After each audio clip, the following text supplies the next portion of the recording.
Richard's hand struck his wife's face just as the front door opened. His military brother stood frozen in the doorway, still wearing his uniform, watching his wealthy sibling destroy everything he had fought overseas to protect: the safety of innocent people in their own homes. Before watching full story, comment below from where are you watching. Also like and subscribe for more stories. The grand dining room gleamed under the crystal chandelier. Everything was perfect, from the polished silver to the fresh flowers on the mahogany table. Everything except the time. Richard Hamilton looked at his gold watch and frowned. 8:30. Dinner was supposed to be served at 8 sharp. He had told his business partners he would call them back after dinner, and now he was already 30 minutes behind schedule. "Sarah," he called out, his voice echoing through the mansion. His wife appeared at the doorway, her hands still damp from washing dishes. Sarah was a gentle woman with kind eyes, but tonight those eyes looked tired and worried. "I'm sorry, Richard. The roast took longer than expected. It will be ready in just a few more minutes," she said softly. Richard's face turned red with anger. Here he was, a man who owned 3 companies, who employed hundreds of people, who had built an empire from nothing. And he couldn't even get his dinner served on time in his own house. "Do you have any idea how important tonight is?" he snapped. "I have deals worth millions waiting on my call, and you can't even manage to cook a simple meal on time." Sarah stepped back, hurt flashing across her face. "I know you're busy, Richard. You just what? You just don't care about my work? About everything I do for this family?"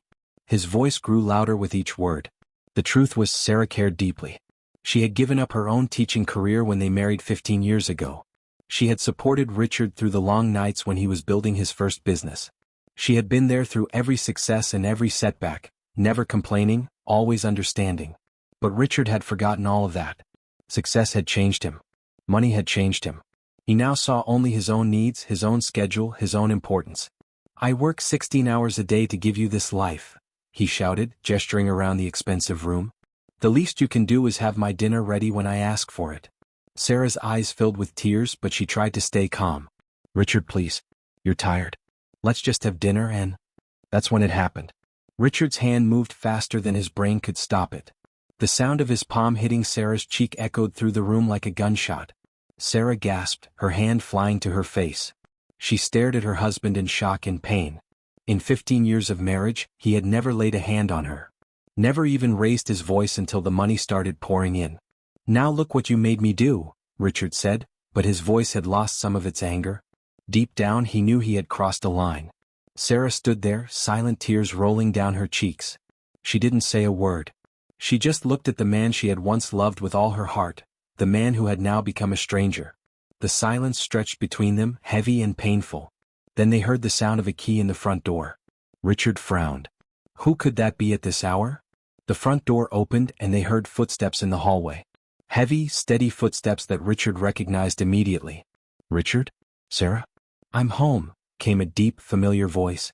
It was David, Richard's younger brother, back from his military deployment. Richard had forgotten he was coming home today. David Hamilton walked into the dining room with a huge smile on his face, dressed in his army uniform. He had been serving overseas for 8 months, fighting in dangerous places, protecting people he had never met. All he had wanted during those long months was to come home to his family. But his smile disappeared the moment he saw the scene in front of him. Sarah was standing by the table, her face red where she had been struck, tears still wet on her cheeks. Richard was standing a few feet away, his hand still raised slightly, guilt written all over his face. David's training kicked in immediately. He could read a situation in seconds, and this one was crystal clear. "What happened here?" David asked quietly, but his voice carried the authority of a man who had commanded soldiers in battle. "David, you're home early," Richard said, trying to force a smile and change the subject. "We didn't expect you until—" "I asked what happened here," David repeated, his eyes moving between his brother and sister-in-law. Sarah wiped her tears quickly. "It's nothing, David. Just a small argument." But David wasn't fooled. He had seen enough violence in his life to recognize its aftermath. He looked at Sarah's red cheek, then at his brother's guilty expression. "Did you hit her?" David asked Richard directly. The room fell silent. Richard opened his mouth, then closed it again. He couldn't find the words. "Richard," David said, his voice growing colder, "did you hit your wife?" "You don't understand," Richard finally said. "You've been away. You don't know the pressure I'm under. The business, the deals, Everything depends on. Answer the question. Richard looked at his younger brother. David was smaller than him, leaner, but there was something in his eyes that Richard had never seen before. It was the look of a man who had seen real battles, who had faced real enemies, who knew the difference between right and wrong even when bullets were flying. It was just, she was late with dinner and I have important calls to make and I lost my temper for a second, Richard said, his voice getting weaker with each word. David stared at his brother for a long moment. Then he slowly walked over to Sarah. Are you hurt? He asked her gently. Sarah shook her head, but more tears came. I'm okay, she whispered. David turned back to Richard, and now his face showed pure disgust. Do you know what I've been doing for the past 8 months? David asked his brother. Richard didn't answer. I've been fighting alongside men and women who would give their lives to protect their families. I've seen soldiers die to defend people they've never met. I've watched brave men and women sacrifice everything for honor, for duty, for love. David's voice grew stronger as he continued. And you know what the most important thing we fight for is? It's not land or money or power. It's the idea that people should be safe in their own homes. That families should be protected. That the strong should defend the weak, not hurt them. Richard shifted uncomfortably. David, you don't understand business pressure. Business pressure? David's voice rose. You think business pressure compares to having bullets flying over your head?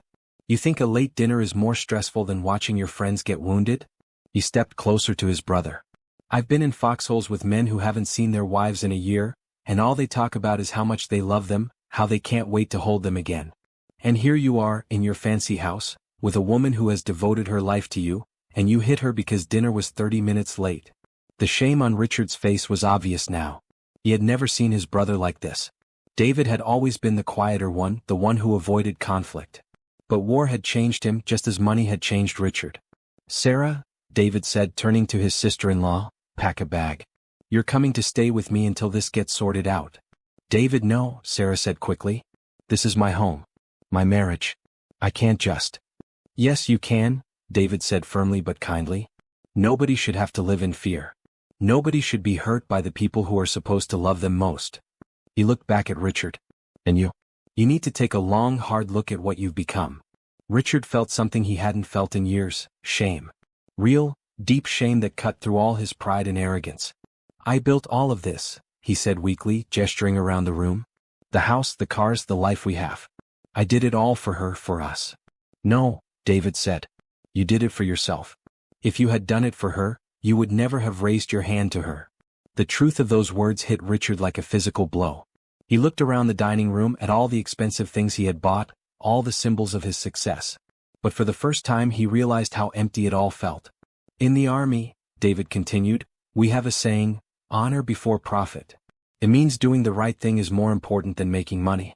It means protecting people is more important than protecting your ego. Richard sank into one of the dining room chairs. I don't know what happened to me, he said quietly. Success happened to you, David replied. Money happened to you. But you forgot the most important things along the way. Sarah was still standing by the table, unsure what to do.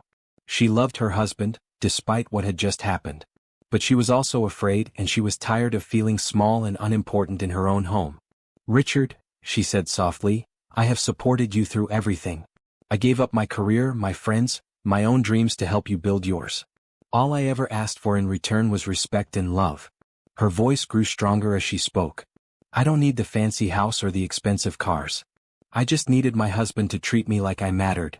Richard looked up at his wife, really looked at her for the first time in months. He saw the sadness in her eyes, the hurt he had caused not just tonight but over many nights. He saw how she had shrunk into herself, how she had become afraid to speak up, afraid to make mistakes. I'm sorry, he whispered. Sorry isn't enough, David said. Sorry is just a word. What are you going to do to fix this? Richard was quiet for a long time.